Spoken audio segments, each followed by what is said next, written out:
Hello friends, रतन study point channel में आप सभी का स्वागत है। फ्रेंड्स, आज मैं आप सभी लोगों के लिए आरआरबी इम्पोर्टेंट जीके लेके आया हूँ। कहने का मतलब है आरआरबी से संबंधित सामान्य अध्ययन लेके आया हूँ, जो कि सभी क्वेश्चन महत्वपूर्ण है और ये सभी प्रतियोगी परीक्षाओं के लिए भी महत्वपूर्ण है। For all competitive exam very very most important, but ये रेलवे में आए हुए क्वेश्चन हैं। तो चलिए बिना देर के हुए हम लोग अपने टॉपिक में आते हैं। यहाँ देखिए, पहला जो क्वेश्चन दिया हुआ है दोस्तों, भारत की सबसे लंबी रेलगाड़ी प्रयागराज एक्सप्रेस है। मैंने बहुत ही आसान भाषा में क्वेश्चन को लिख दिया है कि कहीं आपको असुविधा ना हो। अब प्रत्येक क्वेश्चन में मैं एक्स्ट्रा पॉइंट बोलूँगा, तो आप लोग पेन कापी लेके बैठिएगा और जो पॉइंट मैं बोलूँ उसको आप लोग लिखिएगा, ठीक। तो यहाँ देखिए, भारत की सबसे लंबी रेलगाड़ी प्रयागराज एक्सप्रेस है। अब पॉइंट नंबर फर्स्ट लिखिए, वो क्या है दोस्तों कि भारत की सबसे लंबी रेलगाड़ी कौन सी है। कॉम्पिटिटिव एग्जाम प्रतियोगी परीक्षाओं में कैसे प्रश्न बनेगा, तो जैसे बनता है तो उस तरह मैं प्रश्न बोल रहा हूँ उसको आप लोग लिखिए और उसका आंसर मैं बताऊंगा तो उसको भी लिख लीजिएगा। यहाँ देखिए, भारत की सबसे लंबी रेलगाड़ी कौन सी है, तो आपका आंसर क्या होना चाहिए दोस्तों, आपका जवाब क्या होना चाहिए दोस्तों, प्रयागराज एक्सप्रेस। क्या होना चाहिए दोस्तों, प्रयागराज एक्सप्रेस। जिस ऑप्शन में प्रयागराज एक्सप्रेस होगा वो ऑप्शन तुम्हारा आपका क्या होगा दोस्तों, सही होगा, करेक्ट होगा। यहाँ देखिए, भारत की सबसे लंबी रेलगाड़ी कौन सी होती है, तो आपका आंसर क्या होना चाहिए दोस्तों, प्रयागराज एक्सप्रेस। ओके, चलिए आते हैं नेक्स्ट क्वेश्चन पे दोस्तों। और अभी तक अगर आपने मेरे चैनल को सब्सक्राइब नहीं किए हैं तो प्लीज़ मेरे चैनल को सब्सक्राइब करें, साथ में बेल आइकन का बटन भी दबाइए, ताकि मैं जो भी वीडियो यूट्यूब पर अपलोड करूं वो आप तक नोटिफिकेशन के जरिए मैसेज पहुंचता रहे। साथ में वीडियो को लाइक भी करिए और अपने मित्रों में शेयर करिएगा। तो चलिए नेक्स्ट क्वेश्चन क्या कह रहा है दोस्तों। यहाँ देखिए, रेलवे क्या लिखा दोस्तों, रेलवे का मुख्यालय नई दिल्ली में स्थित है। तो ये मैंने आसान भाषा में तो लिख दिया, तो इसको आप नोट कर लीजिए कि रेलवे का मुख्यालय नई दिल्ली में स्थित है। इतना तो हो गया। बट अब देखिए, एग्जाम में प्रतियोगी परीक्षाओं में कैसे क्वेश्चन बनता है, तो अब उसको लिख लीजिए आप लोग, ठीक। तो पॉइंट नंबर फर्स्ट लिखिए, रेलवे का मुख्यालय कहाँ पर स्थित है, रेलवे का मुख्यालय कहाँ पर स्थित है। तो दोस्तों इसका आंसर होगा, इसका जवाब होगा नई दिल्ली में स्थित है। कहाँ स्थित है, नई दिल्ली में स्थित है। रेलवे का मुख्यालय कहाँ स्थित है, नई दिल्ली में स्थित है। तो जिस ऑप्शन में नई दिल्ली लिखा होगा तो वही ऑप्शन हमारा क्या होगा दोस्तों, करेक्ट होगा। समझ में आया। तो चलिए एक बार फिर से क्वेश्चन को पढ़ लेते हैं। भारत की सबसे लंबी रेलगाड़ी प्रयागराज एक्सप्रेस है। भारत की सबसे लंबी रेलगाड़ी कौन सी है, तो प्रयागराज एक्सप्रेस होगा। रेलवे का मुख्यालय नई दिल्ली में स्थित है। रेलवे का मुख्यालय कहाँ पर स्थित है, तो आपका आंसर क्या होना चाहिए दोस्तों, नई दिल्ली में स्थित है। अब आते हैं हम लोग नेक्स्ट क्वेश्चन पे दोस्तों। यहाँ देखिए, नेक्स्ट क्वेश्चन क्या दिया है, TTE का फुल फॉर्म क्या है। देखिए फिर से पढ़िए, TTE का फुल फॉर्म क्या है। तो इसका फुल फॉर्म होता है दोस्तों, TTE का फुल फॉर्म होता है ट्रैवलिंग टिकट एग्जामिनर। ओके, तो इसको आप लोग याद कर लीजिए। अब देखिए, प्रतियोगी परीक्षाओं में कॉम्पिटिटिव एग्जाम में कैसे क्वेश्चन बनता है, TTE का फुल फॉर्म क्या है, TTE का फुल फॉर्म क्या है। तो आपका आंसर क्या होना चाहिए, आपका जवाब क्या होना चाहिए दोस्तों, ट्रैवलिंग टिकट एग्जामिनर। ओके, ये आपसे ऐसे पूछेगा कि ट्रैवलिंग टिकट एग्जामिनर का शॉर्ट क्या होता है, तो आपका आंसर हो जाएगा दोस्तों TTE, ठीक। तो दोनों प्रकार से मैंने बता दिया है, तो आप लोग नोट करते जाइएगा। आइए नेक्स्ट क्वेश्चन पर चलते हैं दोस्तों। यहाँ क्या दिया है, भारत की पहली विद्युत रेल डेक्कन क्वीन यानी कि कल्याण से पुणे थी। क्या थी, तो यहाँ पे पूर्ण विराम लगा देते हैं, थी। ओके, यहाँ देखिए, भारत की पहली विद्युत रेल डेक्कन क्वीन थी, जो कहाँ से चली थी, कल्याण से पुणे। ओके, तो सब कुछ मैंने मतलब एक लाइन में वन लाइनर में मैंने बहुत ही सरल भाषा में बता दिया। अब देखिए एग्जाम में कैसे क्वेश्चन बनेंगे, तो पॉइंट नंबर फर्स्ट लिखिए, भारत की पहली विद्युत रेल कौन सी थी, भारत की पहली विद्युत रेल कौन सी थी। तो आपका आंसर क्या होना चाहिए दोस्तों, आपका जवाब क्या होना चाहिए, डेक्कन क्वीन। क्या है दोस्तों, डेक्कन क्वीन। भारत की पहली विद्युत रेल कौन सी थी, डेक्कन क्वीन थी। जिस ऑप्शन में डेक्कन क्वीन होगा वही आपका आंसर क्या होगा दोस्तों, करेक्ट होगा। अब सेकंड पॉइंट लिखिए, सेकंड क्वेश्चन कैसे प्रतियोगी परीक्षाओं बनेगा कि भारत की पहली विद्युत रेल डेक्कन क्वीन कहाँ से चली थी, तो आपका जवाब क्या होना चाहिए दोस्तों, कल्याण से पुणे में चली थी। आइए नेक्स्ट क्वेश्चन पे चलते हैं दोस्तों। भारत में क्या लिखा दोस्तों, भारत में भूमिगत रेल कोलकाता, दिल्ली व बेंगलुरु में चलती है। भारत में भूमिगत रेल कोलकाता, दिल्ली व बंगलुरु में चलती है। ओके गाइस, यहाँ फिर से मैं बता दे रहा हूँ, भारत में भूमिगत रेल कहाँ कहाँ पर चलती है? तो आपका आंसर क्या होना चाहिए दोस्तों? कोलकाता, दिल्ली व बंगलुरु में चलती है। ओके, चलिए अब नेक्स्ट क्वेश्चन चलते हैं दोस्तों। अब यहाँ पे देखिए दोस्तों, नेक्स्ट क्वेश्चन क्या है? भारत का सबसे व्यस्त रेलवे स्टेशन क्या है दोस्तों? लखनऊ है। भारत का सबसे व्यस्त रेलवे स्टेशन लखनऊ है। अब कैसे एग्जाम में क्वेश्चन बनेगा प्रतियोगी परीक्षाओं में दोस्तों? भारत का सबसे व्यस्त रेलवे स्टेशन कौन सी है? तो आपका जवाब, आपका आंसर क्या होना चाहिए दोस्तों? लखनऊ। क्या होना चाहिए दोस्तों? लखनऊ। देखिए मैंने शुरुआत में बताया कि आरआरबी इंपॉर्टेंट जीके मतलब रेलवे से संबंधित ये जनरल नॉलेज है, मतलब सामान्य अध्ययन है। ये सभी क्वेश्चन एग्जाम में आए हुए हैं, यानी कि आरआरबी में आया हुआ क्वेश्चन है। ओके, तो आप लोग जो है इसको हल्के मत लीजिएगा, नहीं मिस करिएगा। सारे क्वेश्चन को 10-15 बार पढ़िए, ये डायरेक्टली आपके दिमाग में सारे प्रश्नों का उत्तर बैठ जाएगा। ओके, तो देखिए भारत का सबसे व्यस्त रेलवे स्टेशन लखनऊ है। भारत के सबसे व्यस्त रेलवे स्टेशन कहाँ पर है? लखनऊ में है। ओके, अब आते हैं नेक्स्ट क्वेश्चन पे दोस्तों। यहाँ पर देखिए क्या दिया है? भारतीय रेलवे, भारतीय रेलवे स्टेशन का स्लोगन क्या लिखा है? भारतीय रेलवे स्टेशन का slogan life line of the nation है। ओके, यहाँ देखिए जो रेड में है ये मेन आंसर है हमारा। ओके, यहाँ देखिए भारतीय रेलवे स्टेशन का slogan life line of the nation है। मैंने वन लाइनर में बहुत ही आसान भाषा में मैंने क्वेश्चन को लिख दिया ताकि आपको इस एक पॉइंट को नोट करने में सारा क्वेश्चन का आंसर क्लियर हो जाए। अब देखिए एग्जाम में क्वेश्चन कैसे बनेगा, प्रतियोगी परीक्षाओं में कैसे आता है क्वेश्चन कि भारतीय रेलवे स्टेशन का स्लोगन क्या है? भारतीय रेलवे स्टेशन का स्लोगन क्या है? आप लोग लिख रहे हैं कि नहीं कि मैं ऐसे ही चिल्ला रहा हूँ, ऐसे ही बोल रहा हूँ? मैंने पहले से बोला कि पेन कापी लेके बैठिएगा और जो भी मैं पॉइंट बोलूँ उसको आप लोग, मेरा निवेदन है आप लोगों से कि उसको आप लोग लिखिए। अगर आपका बड़ा भाई अगर मेहनत कर रहा है तो प्लीज़ आप लोग मेरे कहे हुए बात को फॉलो करिए। ओके, तो यहाँ देखिए भारतीय रेलवे स्टेशन का स्लोगन क्या है? तो आपका आंसर क्या होना चाहिए दोस्तों? Life line of the nation, life line of the nation भारतीय रेलवे स्टेशन का स्लोगन है। ओके, आइए नेक्स्ट क्वेश्चन पे चलते हैं दोस्तों। मेट्रो क्या लिखा है दोस्तों? मेट्रो मैन उपनाम से श्रीधरन जाने जाते हैं। मेट्रो मैन उपनाम से श्रीधरन जाने जाते हैं। ओके, अब देखिए कॉम्पिटिटिव एग्जाम में कैसे क्वेश्चन बनेगा, प्रतियोगी परीक्षाओं में कैसे आता है क्वेश्चन मतलब बन के। यहाँ देखिए मेट्रो मैन उपनाम किससे जाने जाते हैं? मेट्रो मैन उपनाम किससे जाने जाते हैं? तो आपका आंसर क्या होना चाहिए, आपका जवाब क्या होना चाहिए? श्रीधरन। श्रीधरन मेट्रो मैन उपनाम से जाने जाते हैं। जिस ऑप्शन में श्रीधरन होगा वो आपका ऑप्शन करेक्ट होगा। ओके, मेट्रो मैन उपनाम से श्रीधरन जाने जाते हैं, कहने का मतलब श्रीधरन जो है मेट्रो मैन उपनाम से जाने जाते हैं। ओके, आइए नेक्स्ट क्वेश्चन पे चलते हैं दोस्तों। ये अगला क्वेश्चन क्या है दोस्तों? आरआरएफ यानी कि आरआरएफ की full form railway reservation force है।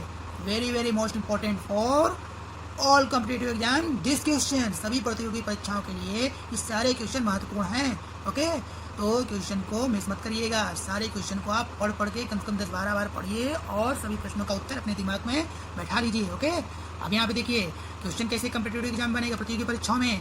आरआरएफ का फुल फॉर्म क्या है? आरआरएफ का फुल फॉर्म क्या है? तो आपका आंसर, आपका जवाब क्या होना चाहिए दोस्तों? Railway reservation force.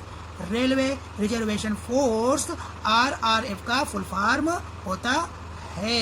ओके, तो जिस ऑप्शन में आरआरएफ का full form railway reservation force होगा वही ऑप्शन आपका करेक्ट होगा। आइए नेक्स्ट क्वेश्चन पे चलते हैं दोस्तों।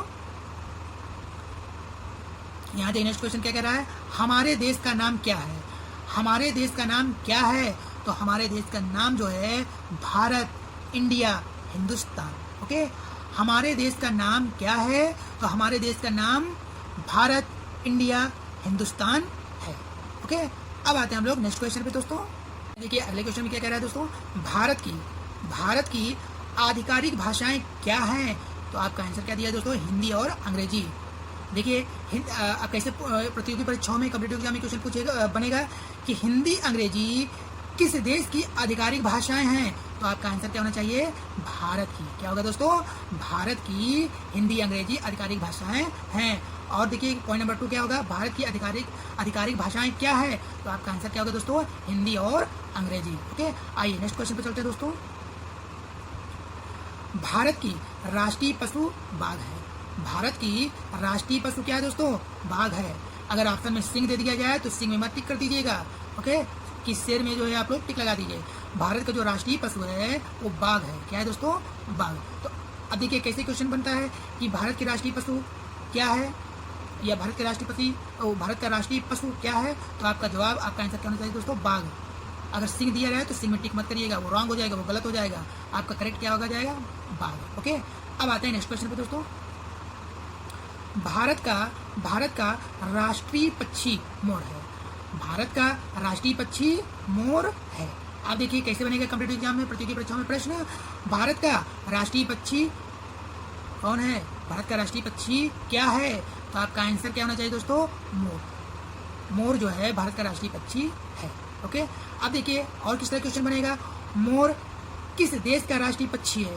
मोर किस देश, कौन कौन से देश के राष्ट्रीय पक्षी हैं, या ऐसे पूछेगा मोर किस देश का राष्ट्रीय पक्षी है, तो आपका जवाब क्या होना चाहिए दोस्तों? भारत का, ओके।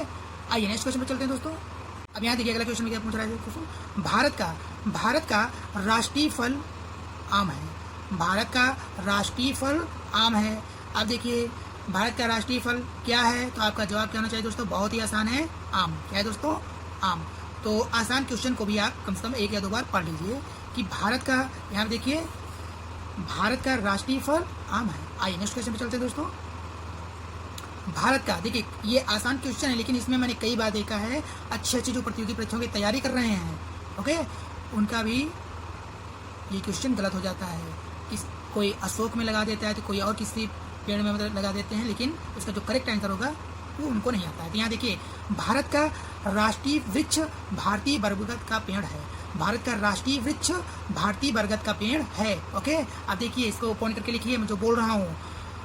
भारत का राष्ट्रीय वृक्ष क्या है? भारत का राष्ट्रीय वृक्ष क्या है? तो आपका आंसर, आपका जवाब क्या होना चाहिए दोस्तों? भारतीय बरगद का पेड़, या बरगद ही केवल दिया रहेगा तो आपका ऑप्शन सही होगा, ओके। अशोक में टिक मत लगाइएगा, अशोक के पेड़ में मत टिक लगाइएगा, ठीक। ये सरल क्वेश्चन है, सरल प्रश्न है, तो इसको भी आप लोग कम से कम 2 या 4 बार पढ़ लीजिए, ओके। भारत का राष्ट्रीय वृक्ष भारतीय बरगद का पेड़ है। भारत का राष्ट्रीय वृक्ष क्या है? बरगद है, भारतीय बरगद का पेड़ है, ओके। आइए नेक्स्ट क्वेश्चन पर चलते हैं दोस्तों। भारत का राष्ट्रीय फूल क्या है? भारत का राष्ट्रीय फूल क्या है? तो आपका आंसर क्या होना चाहिए दोस्तों? कमल। भारत का राष्ट्रीय फूल कमल है। तो भारत का राष्ट्रीय फूल क्या है? तो आपका आंसर क्या होना चाहिए दोस्तों? कमल है, ओके। आइए नेक्स्ट क्वेश्चन पे चलते हैं। भारत का राष्ट्रीय गान, भारत का राष्ट्रीय गान जन गण मन है।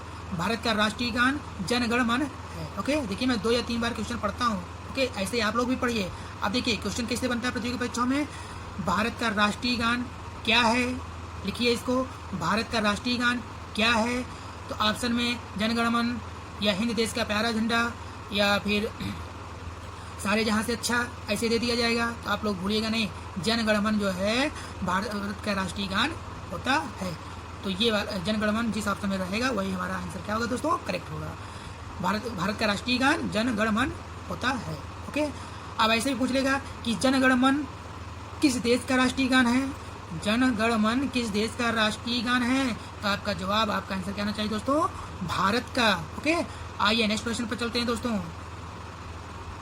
यहाँ देखिए नेक्स्ट क्वेश्चन क्या कर रहा है। जन गण मन मूल रूप से किस भाषा में लिखा गया था? बहुत ही महत्वपूर्ण है, very very most important, okay this question. Jana Gana मन मूल रूप से किस भाषा में लिखा गया था? तो इसका आंसर है दोस्तों बंगाली, ओके।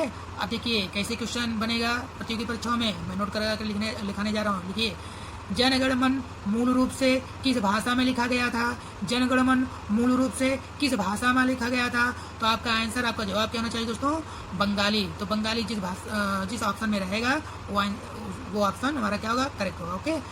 आइए नेक्स्ट क्वेश्चन पर चलते हैं दोस्तों। देखिए अगला क्वेश्चन में क्या पूछ रहा है दोस्तों। भारत का राष्ट्रीय गीत वंदे मातरम है। भारत का राष्ट्रीय गीत वंदे मातरम है। अब देखिए क्वेश्चन कैसे पूछेगा। भारत का राष्ट्रीय गीत क्या है? तो आपका जवाब क्या होना चाहिए दोस्तों? वंदे मातरम। जनगण मन मत कर दीजिएगा, जनगण मन भारत का राष्ट्रीय गान होता है और भारत का राष्ट्रीय गीत वंदे मातरम। अच्छे लोग गलतियां कर देते हैं, ओके। इंटर तक के बच्चों से पूछ लिया जाता है तो यही बताते हैं। देखिए राष्ट्रीय गान और राष्ट्रीय गीत राष्ट्रगान जनगण मन और राष्ट्रीय गीत वंदे मातरम। तो भारत का राष्ट्रीय गीत क्या है? तो आंसर क्या होना है दोस्तों? वंदे मातरम। ओके, वंदे मातरम किस देश का राष्ट्रीय गीत है? भारत का। क्या होगा दोस्तों? भारत का। समझ में आ रहा है? मैं इस एक टॉपिक्स में दो क्वेश्चन एक्स्ट्रा बता दे रहा हूँ। ठीक, ये होता है वीडियो को देखने का फायदा। वीडियो को देखने का फायदा यही होता है। अगर गाइस, अगर अभी तक आपने मेरे चैनल को सब्सक्राइब नहीं किए हैं तो प्लीज़ करिए। चैनल को सब्सक्राइब करेंगे और बेल आइकन का बटन दबाएंगे तो मैं जितना भी वीडियो यूट्यूब में डालता रहूँगा वो आप तक नोटिफिकेशन के जरिए मैसेज पहुँचता रहेगा। ओके, इसलिए मैं कहता हूँ। चलिए आते हैं नेक्स्ट क्वेश्चन पे दोस्तों। यहाँ देखिए, भारत का स्पष्ट नहीं दिख रहा है क्या? भारत का राष्ट्रीय गीत बंकिम चंद्र चटर्जी ने लिखा है। भारत का राष्ट्रीय गीत बंकिम चंद्र चटर्जी ने लिखा है। ओके, अब देखिए यहाँ पे क्वेश्चन बनेगा कैसे? भारत का राष्ट्रीय गीत किसने लिखा? तो आपका आंसर, आपका जवाब क्या होना चाहिए दोस्तों? बंकिम चंद्र चटर्जी ने लिखा था। भारत का राष्ट्रीय गीत बंकिम चंद्र चटर्जी ने लिखा है। अब देखिए, बंकिम चंद्र चटर्जी ने बंकिम चंद्र चटर्जी ने भारत का राष्ट्रीय गीत लिखा था। ऐसे भी पढ़ सकते हैं, बंकिम चंद्र चटर्जी ने भारत का राष्ट्रीय गीत लिखा था। ओके, आइए नेक्स्ट क्वेश्चन पे चलते हैं दोस्तों। भारत में थोड़ा गला सूख जाता है ना, इसलिए रोकना पड़ता है। तो आपका जो क्वेश्चन का आंसर होता है वो मैं पूर्णतः स्पष्ट कर देता हूँ। कहीं कहीं बीच में रुक जाता हूँ तो उसके लिए जो है सॉरी। तो यहाँ देखिए नेक्स्ट क्वेश्चन में क्या पूछ रहा है? भारत में जनसंख्या के हिसाब से सबसे बड़ा राज्य यूपी है। भारत में जनसंख्या के हिसाब से सबसे बड़ा राज्य यूपी है। अब यहीं पे मैं इस क्वेश्चन को खत्म नहीं कर दूंगा, इसमें 2-3 क्वेश्चन मैं एक्स्ट्रा बताऊंगा आपको, और वो भी very very most important for all competitive exam. Okay, Bharat में जनसंख्या पूछ रहा है। ठीक, जनसंख्या के हिसाब से। अगर यहाँ पे ये पूछ लेता भारत में क्षेत्रफल के हिसाब से सबसे बड़ा राज्य मध्य प्रदेश होता। तो देखिए, भारत में जनसंख्या के हिसाब से सबसे बड़ा राज्य कौन सा है? प्रश्न लिख लीजिए, भारत में जनसंख्या के हिसाब से सबसे बड़ा राज्य कौन सा है? तो आपका आंसर, आपका जवाब क्या होना चाहिए दोस्तों? यूपी। जिस ऑप्शन में यूपी रहेगा वो हमारा आंसर करेक्ट होगा। ठीक, अब देखिए आपका ऐसे क्वेश्चन और बनेगा। भारत में क्षेत्रफल के हिसाब से, भारत में ये जनसंख्या की जगह अगर क्षेत्रफल क्या जाए दोस्तों? क्षेत्रफल के हिसाब से सबसे बड़ा राज्य कौन सा है? तो मध्य प्रदेश है। क्या है दोस्तों? मध्य प्रदेश है। ओके, चलिए आइए नेक्स्ट क्वेश्चन पे चलते हैं। यहाँ देखिए नेक्स्ट क्वेश्चन में क्या पूछ रहा है दोस्तों? भारत का राष्ट्रीय जलीय जीव गंगा नदी की डॉल्फिन है। भारत की राष्ट्रीय जलीय जीव गंगा नदी की डॉल्फिन है। अब क्वेश्चन कैसे बनेगा? प्रतियोगी परीक्षा में कैसे बनेगा दोस्तों? भारत का राष्ट्रीय जलीय जीव क्या है? तो आपका आंसर करना चाहिए दोस्तों डॉल्फिन। केवल ऑप्शन में डॉल्फिन भी दिया रहेगा, वो क्या होगा दोस्तों? सही होगा। तो आप लोग ऐसे भी याद कर लीजिए, गंगा नदी की डॉल्फिन। ओके, डॉल्फिन कहाँ किस नदी में पाई जाती है? गंगा नदी में। ओके, ऐसे भी तो डॉल्फिन किस नदी में पाई जाती है? गंगा नदी में। देखिए एक क्वेश्चन और बन गया। अब देखिए, भारत का राष्ट्रीय जलीय जीव क्या है? तो गंगा नदी की डॉल्फिन है। ओके, अब गंगा नदी की डॉल्फिन भारत का क्या है? तो राष्ट्रीय जलीय जीव है। ओके, ये बन गया क्वेश्चन। आइए नेक्स्ट क्वेश्चन पे चलते हैं दोस्तों। भारत की राष्ट्रीय नदी है, भारत की राष्ट्रीय नदी गंगा है। अब क्वेश्चन कैसे बनेगा? भारत की राष्ट्रीय नदी क्या है? भारत की राष्ट्रीय नदी क्या है या कौन सी है होती है? तो आपका जवाब, आपका आंसर क्या होना चाहिए दोस्तों? गंगा नदी। गंगा नदी जो है भारत का राष्ट्रीय नदी है। ओके, गंगा नदी जो है भारत की राष्ट्रीय नदी है। ओके, तो जिस प्रकार से मैं आपको क्वेश्चन बता रहा हूँ तो उसको आप पढ़ते हैं वैसे पढ़िए, सारे क्वेश्चन आपको आ जाएंगे। ओके, आइए नेक्स्ट क्वेश्चन पे चलते हैं। भारत की मुद्रा भारतीय रुपया INR है। अगर आपसे ये पूछा जाए भारत की मुद्रा क्या है, भारत की मुद्रा क्या है, तो आप लोग क्या बताएंगे दोस्तों? भारतीय रुपया, यानी कि INR होता है। आइए नेक्स्ट क्वेश्चन पे चलते हैं दोस्तों। भारत का राष्ट्रीय सरीसृप, भारत का राष्ट्रीय सरीसृप किंग कोबरा है। भारत की राष्ट्रीय सरीसृप किंग कोबरा है। अब कैसे क्वेश्चन पूछेगा कि भारत का राष्ट्रीय सरीसृप क्या है? तो आपका आंसर क्या होना चाहिए दोस्तों? King cobra. ये क्वेश्चन आप लोग लिखेंगे नहीं? भारत, इसको तो आप लोग नोट करिए। अब एक्स्ट्रा जो मैं बोल रहा हूँ उसको भी लिखिए। भारत का राष्ट्रीय सरीसृप क्या है? तो आपका आंसर क्या होना चाहिए दोस्तों? King cobra. किंग कोबरा जो है भारत का राष्ट्रीय सरीसृप होता है। ओके, आइए नेक्स्ट क्वेश्चन पर चलते हैं दोस्तों। यहाँ देखिए, भारत का राष्ट्रीय धरोहर, भारत का राष्ट्रीय धरोहर पशु हाथी है। भारत का राष्ट्रीय धरोहर पशु हाथी है। अब कैसे क्वेश्चन बनेगा? भारत का राष्ट्रीय धरोहर पशु क्या है? तो आपका आंसर, आपका जवाब क्या होना चाहिए दोस्तों? हाथी होती है। क्या होता है दोस्तों? हाथी। हाथी जो है भारत का राष्ट्रीय धरोहर पशु है। हाथी जो है भारत का राष्ट्रीय धरोहर पशु है। ओके, आइए नेक्स्ट क्वेश्चन पर चलते हैं दोस्तों। ठीक है, अगला क्वेश्चन में क्या पूछ रहा है दोस्तों? भारत की राष्ट्रीय सब्जी, भारत की राष्ट्रीय सब्जी क्या है दोस्तों? देखिए, अच्छे लोग भी जो बहुत ही मतलब कितने सालों से प्रतियोगी परीक्षाओं की तैयारी करते हैं, लेकिन ये रेलवे में आया हुआ क्वेश्चन फंसा दिया। ओके, तो भारत की राष्ट्रीय सब्जी कद्दू है। ओके, क्या है दोस्तों? कद्दू है।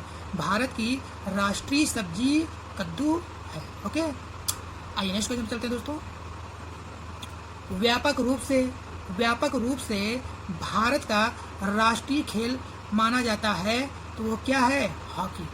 अगर आपसे ये पूछ लिया जाए कि भारत का राष्ट्रीय खेल क्या है, ऐसे क्वेश्चन बनता है। ओके, ये मैंने बहुत ही सरल भाषा में मैंने लिखा है, तो इसको नोट कर लीजिएगा।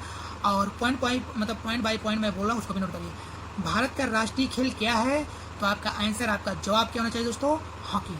हॉकी जो है व्यापक रूप से भारत का राष्ट्रीय खेल माना गया है। ओके, यहाँ देखिए, भारत का राष्ट्रीय सब्जी क्या है? भारत का राष्ट्रीय सब्जी क्या है? तो कद्दू होता है। क्या है दोस्तों? कद्दू होता है। ओके, तो यहाँ देखिए, अगला क्वेश्चन क्या कह रहा है दोस्तों? नेक्स्ट क्वेश्चन क्या है? भारत की राष्ट्रीय कैलेंडर, भारत की राष्ट्रीय कैलेंडर क्या है? तो आपका आंसर क्या होना चाहिए दोस्तों? शक कैलेंडर। ओके, भारत की जो राष्ट्रीय कैलेंडर होता है वो क्या होता है? शक कैलेंडर। ओके, शक कैलेंडर जो है, शक कैलेंडर भारत की राष्ट्रीय कैलेंडर होती है। ओके, आइए नेक्स्ट क्वेश्चन पे चलते हैं दोस्तों। यहाँ नेक्स्ट क्वेश्चन क्या है दोस्तों? एक दिन में कितने घंटे होते हैं? तो आपका आंसर क्या होना चाहिए दोस्तों? 24 घंटे। एक दिन में 24 घंटे होते हैं। आइए नेक्स्ट क्वेश्चन, बहुत ही आसान क्वेश्चन है। अब देखिए, नेक्स्ट क्वेश्चन क्या है दोस्तों? एक कैलेंडर वर्ष में कितने दिन होते हैं? तो यहाँ देखिए, लीप वर्ष को छोड़कर ऐसे पूछा है। तो अगर आप लीप वर्ष को ऐड करेंगे तो 366, अगर आप लीप वर्ष को छोड़ देंगे तो एक कैलेंडर वर्ष में कितने दिन होते हैं? 365 दिन होते हैं। ओके, 365 दिन कब हो गए एक वर्ष में? ऐसे भी पूछ लेगा कि एक वर्ष में कितने दिन होते हैं? 365 दिन। बट कब होता है? जब हम लोग लीप वर्ष को छोड़ के काउंट करते हैं। ओके, तो एक कैलेंडर वर्ष में कितने दिन होते हैं? 365 दिन, लीप वर्ष को छोड़कर। ओके, हो कि नहीं? अब आते हैं हम लोग नेक्स्ट क्वेश्चन पे। अगले क्वेश्चन में क्या कह रहा है? दांत का अध्ययन, दांत यानी कि टीथ। Okay, TEETH। ओके, दांत यानी कि टीथ, TEETH। ओके, मीनिंग भी याद कर लीजिए। दांत का अध्ययन ओडोंटोलॉजी यानी कि दंत विज्ञान कहलाता है। तो देखिए, यहाँ पे दांत का अध्ययन ओडोंटोलॉजी कहलाता है या दांत का अध्ययन दंत विज्ञान कहलाता है। आप दोनों प्रकार से याद कर लीजिए। कभी कभी प्रतियोगी परीक्षाओं में केवल ऑप्शन में ओडोंटोलॉजी दिया रहता है, ये नहीं दिया रहता है। ओके, तो जिस ऑप्शन में ओडोंटोलॉजी होगा वो आपका आंसर क्या होगा दोस्तों? करेक्ट होगा। तो दांत का अध्ययन ओडोंटोलॉजी कहलाता है, दांत का अध्ययन दंत विज्ञान कहलाता है। ओके गाइस, आइए नेक्स्ट क्वेश्चन पर चलते हैं दोस्तों। देखिए, दांत क्या दिया दोस्तों? दांत कैल्शियम व फास्फोरस से निर्मित होते हैं। बहुत ही बढ़िया क्वेश्चन है। दांत यानी कि टीथ कैल्शियम व फास्फोरस से निर्मित होते हैं। अब अगर आपसे ये पूछ लिया जाए, पॉइंट नंबर फर्स्ट लिखिए, दांत किससे निर्मित होते हैं? तो आपका आंसर क्या होना चाहिए दोस्तों? कैल्शियम। अगर केवल ऑप्शन में कैल्शियम दे रहेगा तो कैल्शियम आपका क्या होगा दोस्तों? सही होगा। यदि आपके ऑप्शन में कैल्शियम, फास्फोरस और कुछ दिया हो, सोडियम दिया हो और इनमें से कोई नहीं, या ए बी दिया हो, मतलब ऑप्शन ए और बी, तो आपका ऑप्शन ए और बी सही होगा, क्योंकि दांत यानी टीथ में कैल्शियम और फास्फोरस से निर्मित होते हैं। ओके, आइए नेक्स्ट क्वेश्चन पे चलते हैं दोस्तों। मनुष्य में 32 अस्थाई दांत होते हैं। यहाँ देखिए, अस्थाई नहीं, अस्थाई। मनुष्य में 32 अस्थाई दांत होते हैं। अगर आपसे पूछ लिया जाए कि मनुष्य में कितने अस्थाई दांत होते हैं, मनुष्य में, इसको लिख लीजिए, मनुष्य में कितने अस्थाई दांत होते हैं तो आपका आंसर क्या होगा दोस्तों 32। क्या होना चाहिए दोस्तों 32 जो है मनुष्य में अस्थाई दांत होता है। ओके, अब आते हैं नेक्स्ट क्वेश्चन पे। देखिए यहाँ पे क्या दिया दोस्तों, दांत यानी कि टीथ। दांत 4 प्रकार के होते हैं, कृंतक, रदनक, अग्र चवर्णक और चवर्णक। ओके, तो यहाँ देखिए इसमें तो 3 क्वेश्चन तो पक्का है जो प्रतियोगी परीक्षाओं में बहुत ही बढ़िया तरीके से पूछता है। दांत कितने प्रकार के होते हैं, दांत कितने प्रकार के होते हैं, kinds of the teeth. Okay, दांत यानी कि teeth, kinds of the teeth मतलब दांत कितने प्रकार के होते हैं, ऑप्शन में लिख दिया जाएगा 6, 7, 8, 4। तो आपने पढ़ा ना कि दांत कितने प्रकार के होते हैं, दांत जो है 4 प्रकार का होता है। कितने प्रकार का होता है दोस्तों, 4 प्रकार का। तो ये चीज़ आपको याद हो जाएगा। तो ऑप्शन में चाहे जितना दिया हो आप 4 याद कर लीजिए कि दांत जो है 4 प्रकार के होते हैं। अब देखिए अगर आपसे ये पूछ लिया जाए कि दांत 4 प्रकार के होते हैं, कौन कौन से होते हैं, तो आपको ये याद होना चाहिए कृंतक, रदनक, अग्र चवर्णक और चवर्णक। ओके, अब आते हैं हम लोग बारी बारी से इसके बारे में जानते हैं। देखिए अगला क्या दिया है दोस्तों, कृंतक मतलब ये है कि दांत के जो 4 प्रकार होते हैं उसके बारे में पूर्तिया जानकारी लेते हैं। ठीक, यहाँ देखिए मैं एक बार फिर समझा दे रहा हूँ क्योंकि मुझे तो पढ़ने में कोई वो नहीं होता, मैं जितनी बार पढ़ता हूँ वो क्वेश्चन मुझे याद होता है। ठीक, तो आप लोग भी क्वेश्चन को जितना हो सके उतना पढ़िए ताकि आपके क्वेश्चन का आंसर जो है आपके दिमाग में बैठ जाए। तो यहाँ देखिए दांत कितने प्रकार के होते हैं, 4 प्रकार के होते हैं। कौन कौन से होते हैं, चलिए पहला तो होता है कृंतक, दूसरा होता है रदनक, थर्ड होता है अग्र चवर्णक और चौथा होता है चवर्णक। ओके, तो कृंतक के बारे में आइए समझते हैं। कृंतक में जितने भी क्वेश्चन बनेगा वो पूर्तियाँ मैंने एक लाइन में बहुत ही सरल भाषा में लिख दिया। तो देखिए कृंतक छानी नुमा व संख्या में 4 होते हैं। कृंतक छानी नुमा व संख्या में 4 होते हैं। अगर आपसे पूछ लिया जाए कृंतक छानी नुमा व संख्या में कितने होते हैं, तो आपका जवाब क्या होना चाहिए दोस्तों 4। क्या होना चाहिए दोस्तों 4 होते हैं। ये भोजन को कुतरने का कार्य करते हैं। अगर आपसे पूछ लिया कृंतक जो है भोजन में क्या कार्य करते हैं, तो आपका आंसर क्या होना चाहिए कुतरने का कार्य करते हैं। ठीक, तो देखिए कृंतक छानी नुमा संख्या में 4 होते हैं, ये भोजन को कुतरने का कार्य करते हैं। ओके, अब आते हैं हम लोग नेक्स्ट क्वेश्चन पे। अगले क्वेश्चन में क्या कह रहा है, रदनक। भाई पहले थोड़ा कृंतक होता है तो कृंतक की पूर्तिया जानकारी हो गया। अब रदनक के बारे में आइए समझते हैं। रदनक दांत नुकीले व संख्या में 2 होते हैं। अगर आपसे पूछ लिया जाए कि कृंतक जो है कृंतक छानी नुमा संख्या 4 में होते हैं और रदनक दांत नुकीले व संख्या में कितने होते हैं, तो आपका जवाब क्या होना चाहिए दोस्तों 2। क्या होता है दोस्तों 2 होते हैं।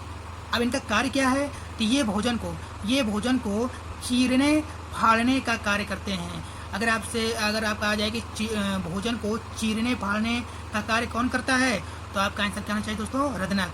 अगर ऑप्शन में रदनक, कृंतक, चवर्णक, अग्र चवर्णक दिया रहेगा तो आपका आंसर क्या होना चाहिए दोस्तों भोजन को चीरने फाड़ने का कार्य कौन करता है, रदनक करता है। रदनक दांत नुकीले व संख्या में कितने होते हैं, 2 होते हैं। ठीक, तो क्वेश्चन को आप लोग लिख लीजिए। ये तो मैंने बहुत ही सरल भाषा में लिखा और एग्जाम में कैसे क्वेश्चन आते हैं कि रदनक दांत नुकीले व संख्या में 2 होते हैं, ये भोजन को चीरने और फाड़ने का कार्य करते हैं। अब पॉइंट नंबर फर्स्ट लिखिए कि रदनक दांत नुकीले व संख्या में कितने होते हैं, तो आपका आंसर क्या होगा दोस्तों 2 होता है। भोजन को चीरने फाड़ने का कार्य कौन करता है, कौन सा दांत करता है, तो आपका आंसर क्या होना चाहिए दोस्तों रदनक। ओके, अब आते हैं नेक्स्ट टॉपिक में, नेक्स्ट क्वेश्चन पे। अगले पॉइंट में क्या कह रहा है, अगला जो नेक्स्ट क्वेश्चन है अग्र चवर्णक। भाई दांत 4 प्रकार के होते हैं, कृंतक, रदनक, अग्र चवर्णक और चवर्णक। तो अब तीसरा हमारा क्या है अग्र चवर्णक। यहाँ देखिए अग्र चवर्णक दांत चौड़े व संख्या में 4 होते हैं। अब देखिए इसमें आपका क्वेश्चन क्या बनेगा, अग्र चवर्णक दांत चौड़े व संख्या में कितने होते हैं, तो आपका आंसर आपका जवाब क्या होना चाहिए दोस्तों 4 होते हैं। क्या होते हैं दोस्तों 4 होते हैं। अब देखिए ये भोजन को चबाने व दबाने का कार्य करता है। अगर आपका क्वेश्चन इस तरह आ जाए प्रतियोगी परीक्षाओं में कि भोजन को चबाने व दबाने का कार्य कौन सा दांत करता है, तो आपका आंसर क्या होना चाहिए दोस्तों अग्र चवर्णक। अग्र चवर्णक is the right answer. Okay, देखिए भोजन को चबाने व दबाने का कार्य कौन सा दांत करता है, तो आंसर क्या होगा दोस्तों अग्र चवर्णक करता है। अग्र चवर्णक दांत चौड़े व संख्या में कितने होते हैं, 4 होते हैं। ओके, एक बार फिर से पढ़ लीजिए, अग्र चवर्णक दांत चौड़े व संख्या में 4 होते हैं, ये भोजन को चबाने व दबाने का कार्य करते हैं। ओके, आइए नेक्स्ट क्वेश्चन पर चलते हैं। नेक्स्ट क्या है, मतलब चौथा क्या है दोस्तों चवर्णक। ओके, तो देखिए दांत तो वही होते हैं, 4 प्रकार के होते हैं। कौन कौन से, कृंतक, रदनक, अग्र चवर्णक और चवर्णक। तो प्रत्येक के बारे में पूर्तिया जानकारी हम लोग ले रहे हैं। ठीक, अब देखिए चवर्णक दांत चौड़े व संख्या में 6 होते हैं।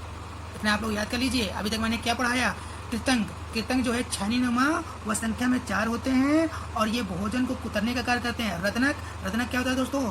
रत्नक जो है दांत नुकीले व संख्या में 2 होते हैं। अग्र चवर्णक दांत चौड़े व संख्या में 4 होते हैं। अब यहाँ देखिए चवर्णक दांत चौड़े व संख्या में 6 होते हैं। कितना होते हैं दोस्तों? 6। तो इसको आप लोग याद करिएगा। प्रश्न कैसे बनेगा? चवर्णक दांत चौड़े व संख्या में कितने होते हैं? तो 6 होते हैं। क्या बताएंगे दोस्तों? 6 होते हैं। अब देखिए भोजन में क्या कार्य करता है? ये भोजन को चबाने का कार्य करते हैं। भोजन को चबाने का कार्य चवर्णक, केवल अगर चबाने का कार्य दिया हो, चबाने और दबाने का कार्य दिया हो तो अग्र चवर्णक, बट अगर चबाने का, केवल चबाने का कार्य दिया हो तो भोजन को चवर्णक। ओके, भोजन को चबाने का कार्य चवर्णक दांत करता है। ओके, आइए नेक्स्ट पे चलते हैं। यहाँ देखिए नेक्स्ट क्या है दोस्तों? दांतों का इनेमल। दांतों का इनेमल शरीर का सबसे कठोर भाग होता है। अगर आपसे पूछ लिया जाए शरीर का सबसे कठोर भाग क्या होता है, तो आपका आंसर क्या होना चाहिए दोस्तों? दांतों का इनेमल। ओके, शरीर का सबसे कठोर भाग दांतों का इनेमल होता है। दांतों का इनेमल शरीर का सबसे कठोर भाग होता है। तो इसको आप लोग याद कर लीजिएगा। आइए नेक्स्ट पॉइंट पे चलते हैं। नेक्स्ट क्वेश्चन क्या है दोस्तों? बच्चों में दांतों की संख्या 20 होती है। अगर आपसे ये पूछा जाए, आगे इसको पढ़ लीजिए। बच्चों में दांतों की संख्या 20 होती है जो कि अस्थायी दांत या दुधिया दांत कहलाते हैं। ओके, जो मतलब 20 होती है इसको हम अस्थायी दांत या दुधिया दांत कहते हैं। ये तो आप अस्थायी दांत कह सकते हैं, या तो जो बच्चों में दांत होते हैं उसको आप दुधिया दांत भी कहते हैं। ठीक, तो ये ज्यादा प्रचलित है कि बच्चों में दुधिया दांत होता है। ओके, अस्थायी नहीं मालूम तो इसको आप लोग याद कर लीजिए। अब देखिए प्रश्न कैसे बनता है दोस्तों कि बच्चों में दांतों की संख्या कितनी होती है, तो आपका आंसर क्या होना चाहिए दोस्तों? 20 होती है। ठीक, आइए नेक्स्ट क्वेश्चन पे चलते हैं दोस्तों। यहाँ पे क्या लिखा है? वयस्क, क्या लिखा है दोस्तों? बच्चों की तो बात हो गई है। आप देखिए यहाँ पे वयस्क मनुष्य में दांतों की संख्या 32 होती है। वयस्क मनुष्य में दांतों की संख्या 32 होती है जो कि अस्थायी दांत कहलाते हैं। क्या कहलाते हैं दोस्तों? अस्थायी। पहले क्या था? अस्थायी, मतलब कोई अस्थायी नहीं है कि दांत वो भी जो हैं बच्चों में वो रहेगा या नहीं। ओके, दुधिया दांत सब निकल जाता है। ओके, लेकिन जो वयस्क मनुष्य में दांतों की संख्या होती है, सबसे पहले आप इसको लिखिए। वयस्क मनुष्य में दांतों की संख्या कितनी होती है? तो वयस्क मनुष्य में दांतों की संख्या 32 होती है। कितना होती है दोस्तों? 32 होती है। 32 दांत जो है वयस्क मनुष्य के में होती है। ठीक, 32 जो है संख्या वयस्क मनुष्य के दांतों में रहती है। अब अगर आपसे ये पूछ लिया जाए, देखिए जो कि अस्थायी दांत कहलाते हैं। क्या कहलाते हैं दोस्तों? अस्थायी दांत। वयस्क मनुष्य में दांतों की संख्या 32 होती है जो कि अस्थायी, मतलब अस्थायी होते हैं। अगर वो टूट गए तो दोबारा नहीं आएगा। ठीक, वो अस्थायी हो जाता है। जो 32 दांत होते हैं वयस्क में वो पूर्णतः अस्थायी हो जाते हैं। ठीक, तो एक बार फिर से मेरे साथ पढ़िए कि बच्चों में दांतों की संख्या 20 होती है जो कि अस्थायी दांत या दुधिया दांत कहलाते हैं। लेकिन वयस्क मनुष्य में दांतों की संख्या 32 होती है जो कि अस्थायी दांत कहलाते हैं।